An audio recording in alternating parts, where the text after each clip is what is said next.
गुरु सत्ताय नमः। गायत्री महाविज्ञान तृतीय भाग। लेखक परम पूज्य गुरुदेव वेदमूर्ति तपोनिष्ठ पंडित श्री राम शर्मा आचार्य। आइए पढ़ते हैं, सुनते हैं और समझने का प्रयास करते हैं। गायत्री मंत्र हमारे साथ साथ ओम भूर्भुवः स्वाहा तत्सवितुर्वरेण्यं भर्गो देवस्य धीमहि धियो यो नः प्रचोदयात्। प्राणाकर्षण की सुगम क्रियाएं। प्रातःकाल नित्य कर्म से निवृत्त होकर साधना के लिए किसी शांतिदायक स्थान पर आसन बिछाकर बैठिए। दोनों हाथों को घुटनों पर रखिए। मेरुदंड सीधा रहे। नेत्र बंद कर लीजिए। फेफड़ों में भरी हुई सारी हवा बाहर निकाल दीजिए। अब धीरे धीरे नासिका द्वारा सांस लेना आरंभ कीजिए। जितनी अधिक मात्रा में भर सके फेफड़ों में हवा भर लीजिए।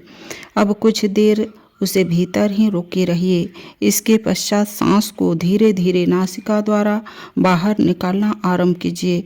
हवा को जितना अधिक खाली कर सके कीजिए।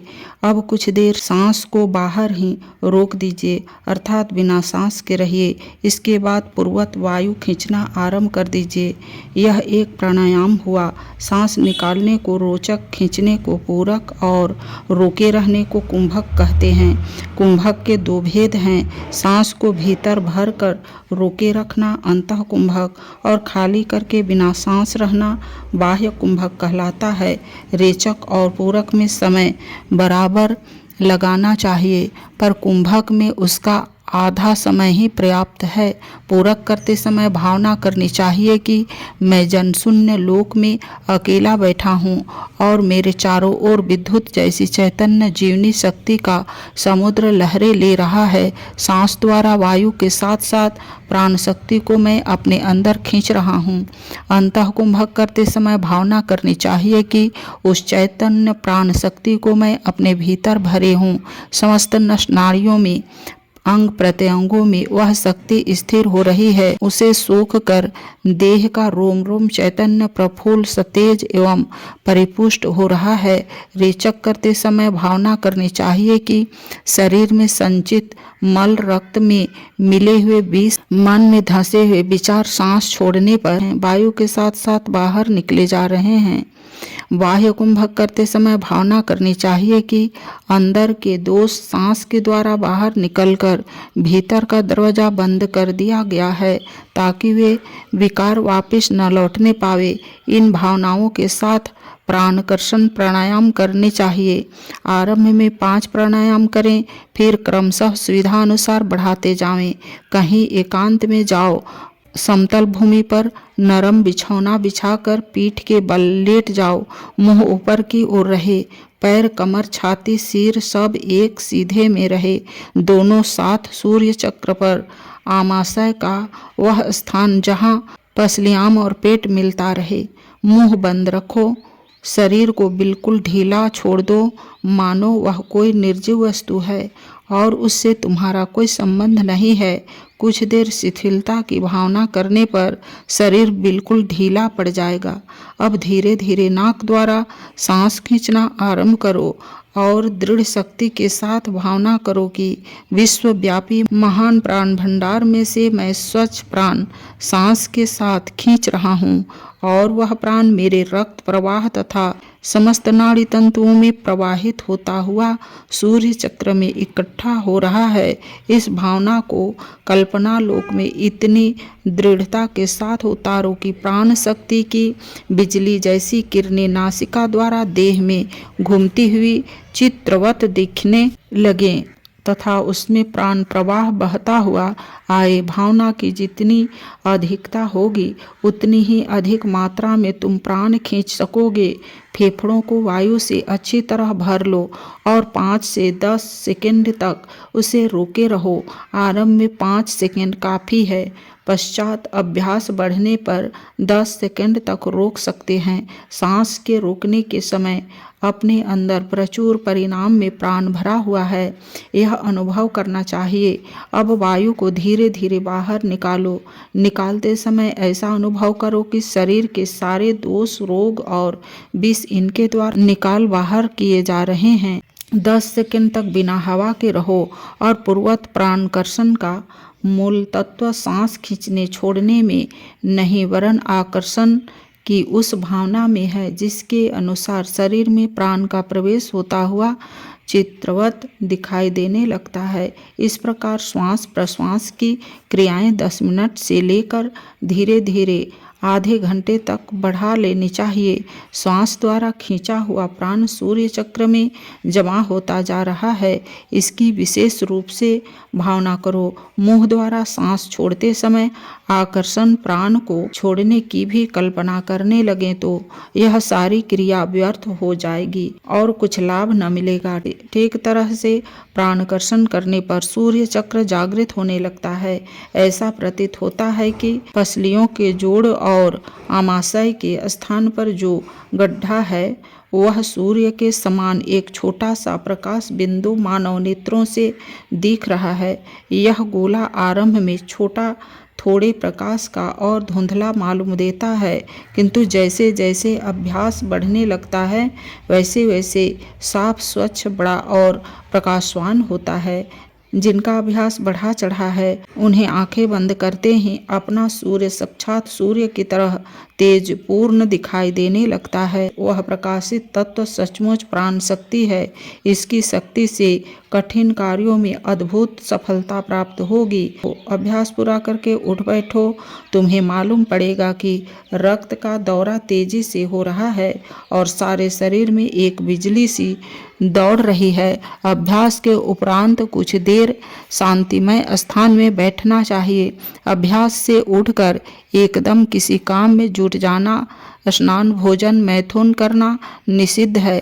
ऊपर सर्वसाधारण के उपयोग की श्वास प्रश्वास क्रियाओं का वर्णन हो चुका है। इसके उपयोग से गायत्री साधकों की आंतरिक दुर्बलता दूर होती है और प्राणवान होने के लक्षण प्रकट होने लगते हैं। प्राणमय कोश की भूमिका को पार करते हुए 10 प्राणों को संशोधित करना पड़ता है। मनुष्य शरीर में 10 जाति के प्राणों का निवास है। इनमें से 5 महाप्राण और 5 को लघु प्राण कहते हैं। पहला प्राण, दूसरा अपान, तीसरा सम्मान, चौथा उदान, पांचवा व्यान। यह 5 महाप्राण है।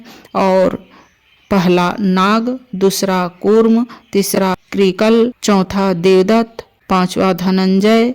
यह 5 लघु प्राण है। शरीर में कुछ ऐसे भ्रमर हैं जिनके जागने से प्राण तत्व की क्रिया एवं स्थिति उन भ्रमरों के अनुकूल ही हो जाती है। बिजली की धारा बल्ब के स्पर्श से प्रकाश करती है, पंखे के साथ मिलकर हवा करती है, मोटर में आकर ताकत पैदा करती है, रेडियो में उसका कार्य ध्वनि को पकड़ना होता है। प्राण तत्व एक प्रकार की विद्युत शक्ति के समान है। बहते हुए पानी में जैसे भ्रमरों के गड्ढे पड़ते हैं, वैसे ही सूक्ष्म शरीर में कुछ ऐसे भ्रमर हैं जिनके साथ प्राण का सम्मिश्रण होने से एक विशेष प्रक्रिया की जाती है। 5 महाप्राणों को ओजस और 5 लघु प्राणों को रेतस कहते हैं। दोनों प्राण एक दूसरे के सहायक एवं पूरक हैं। दोनों नेत्र, दोनों नथुने, कान, दोनों हाथ, दोनों पैर एक दूसरे के सहायक एवं साथी हैं। इसी प्रकार महाप्राण और लघु प्राण भी आपस में संबंध तथा सहायक हैं। इनको एक ही प्राण के 2 भाग कहा जा सकता है। एक होते हुए भी कुछ भेदों के कारण मस्तिष्क को अगला बड़ा मस्तिष्क और पिछला छोटा मस्तिष्क 2 भागों में बांटा गया है। वैसे ही प्राण तत्व भी 2 भागों में विभाजित हुआ है। प्राण वायु का निवास स्थान हृदय है। नाग भी उसके समीप रहता है। अपान गुद्दा और मूत्रेंद्रिय के बीच में मूलाधार के निकट रहता है। उसी के पास कूर्म लघु प्राण का निवास है। सम्मान और क्रिकल नाभि में रहते हैं। उदान और देवदत्त का स्थान कंठ है। धनंजय में आकाश तत्व का अधिक मिश्रण रहने से यह संपूर्ण शरीर में व्याप्त रहता है, पर उसका प्रधान केंद्र मस्तिष्क का मध्य भाग है। साधारणतः ऐसा माना जाता है कि प्राण के द्वारा शब्द एवं मस्तिष्क का पोषण होता है। अपान में मलमूत्र स्वेद आदि का विसर्जन होता है। सम्मान से पाचन, परिपाक और उष्णता का संचार होता है। उदान विधि वस्तुएं बाहर से शरीर के भीतर ग्रहण करता है। व्यान का काम रक्त संचार है। लघु प्राणों में नाक से डकार आती है। कूर्म से पलक मारने और बंद होने की क्रिया होती है। कृकल से छींके और देवदत्त से जम्हाई आती है। धनंजय जीवित अवस्था में शरीर का पोषण करता है और मरने पर देह सड़ा गलाकर शीघ्र नष्ट करने का प्रबंध करता है। यह मान्यताएं सर्वांगपूर्ण नहीं है। जिस स्थान पर जिस प्राण का निवास बताया गया है वहाँ एक प्रकार के वायु भ्रमर होते हैं जिनमें प्राणों का विशेष संचार रहता है।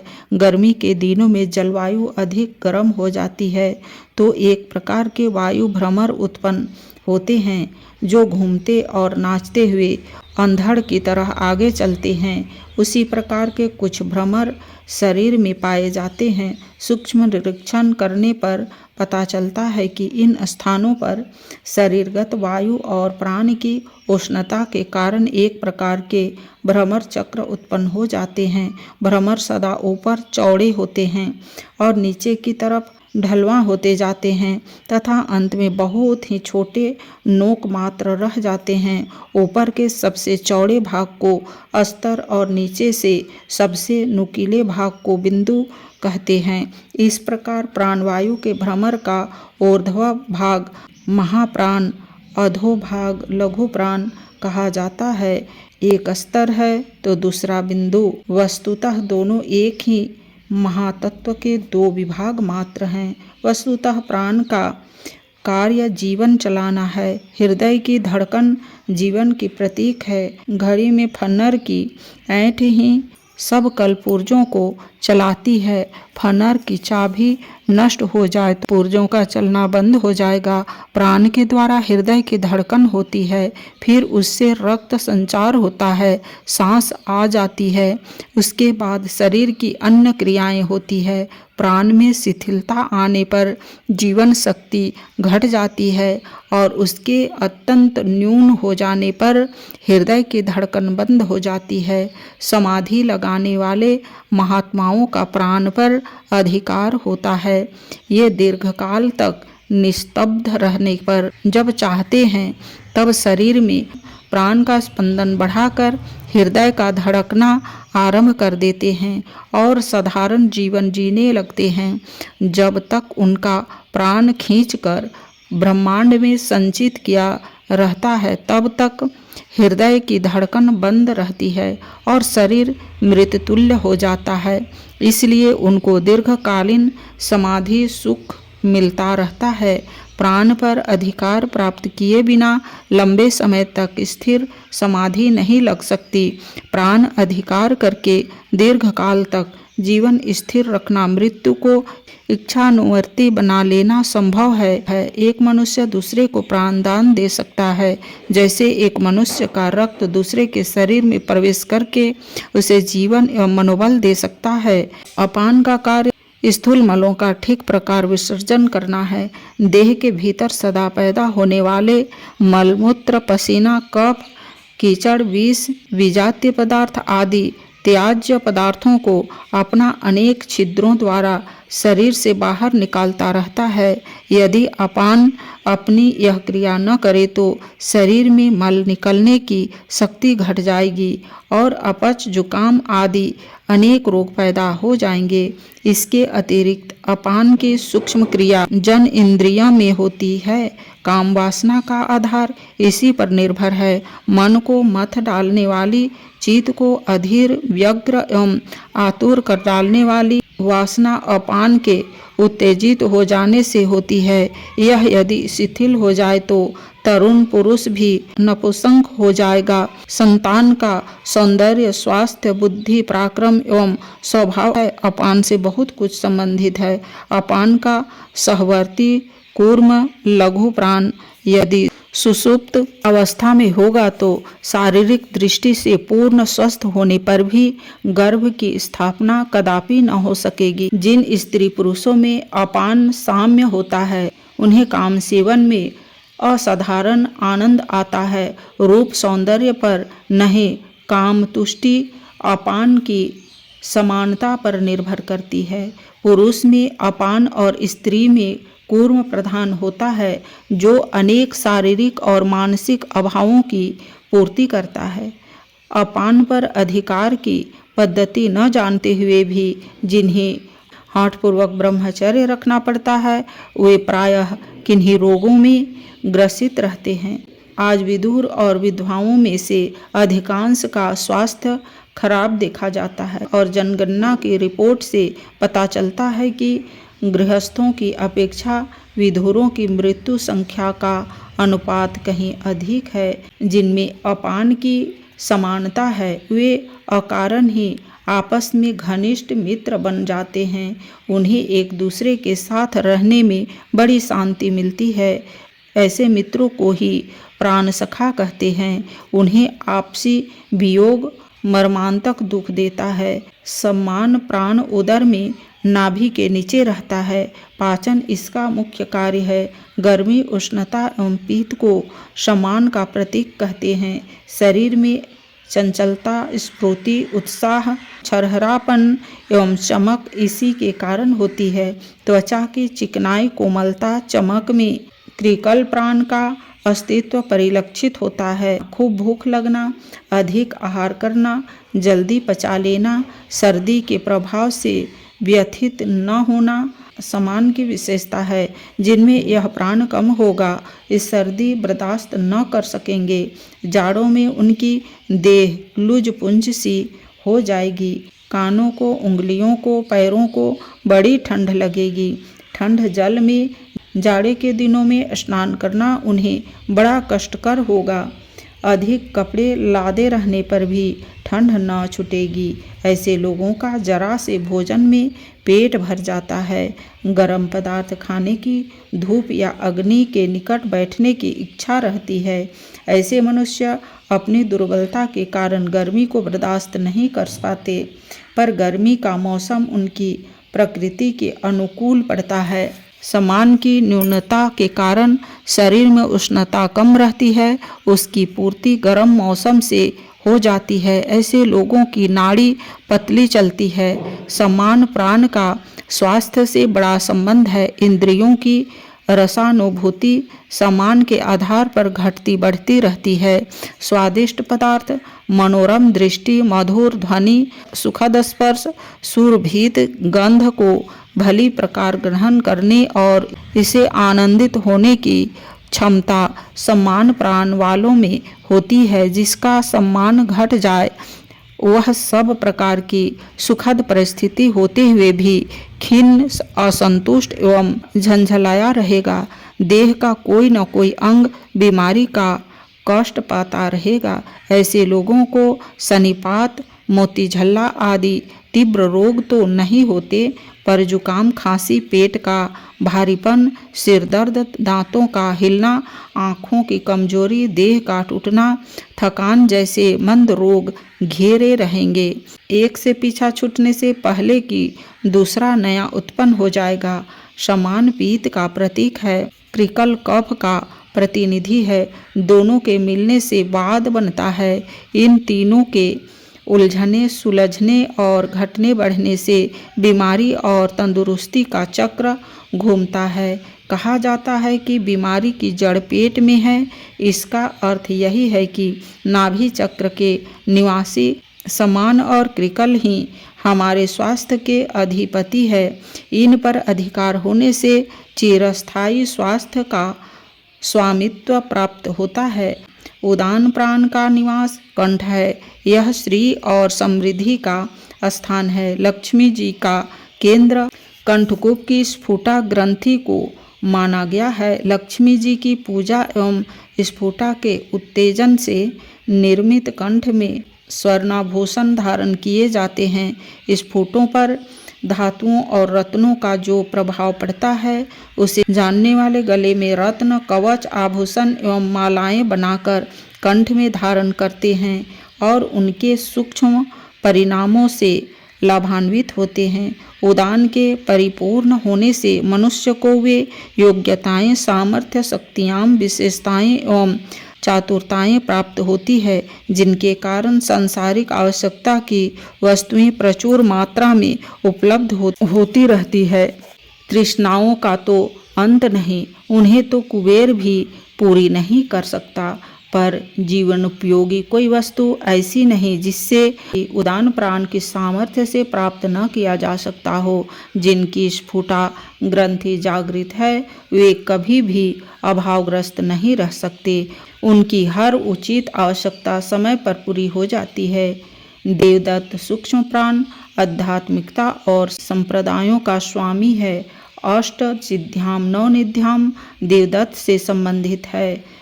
साप, वरदान, दूरदर्शन, दूरश्रवण, अनिमा, महिमा, लधिमा आदि चमत्कारों का केंद्र यही है। अमीर, संपन्न, बड़े आदमी, व्यापारी, धनी, लक्ष्मीपति बनना, वैसे घर में जन्म पाना, जैसे आकस्मिक सहायताएं प्राप्त होना, वैसे अवसर, सुझाव या मित्र मिल जाना उदान प्राण के शक्तिशाली होने पर निर्भर है। जब यह प्राण निर्बल हो जाता है तो लक्ष्मी विदा होते देर नहीं लगती। ऐसे गलत कदम उठ जाते हैं, ऐसी परिस्थितियां उत्पन्न हो जाती है जिनके कारण घाटे पर घाटा होने लगता है, चोट पर चोट लगती है और मनुष्य कुछ दिनों में निर्धन एवं दीनहीन बन जाता है। जब तक स्फुटा जागृत रहती है तब तक बड़ी बड़ी हानि होने पर भी अस्थायी रूप से दरिद्रता नहीं आ सकती। कारण यह है कि स्फुटा में उदान प्राण के संपर्क से एक ऐसी चैतन्य स्फुरना उत्पन्न होती है जो अदृश्य लोक में छिपे हुए भविष्य का परिचय पाती रहती है।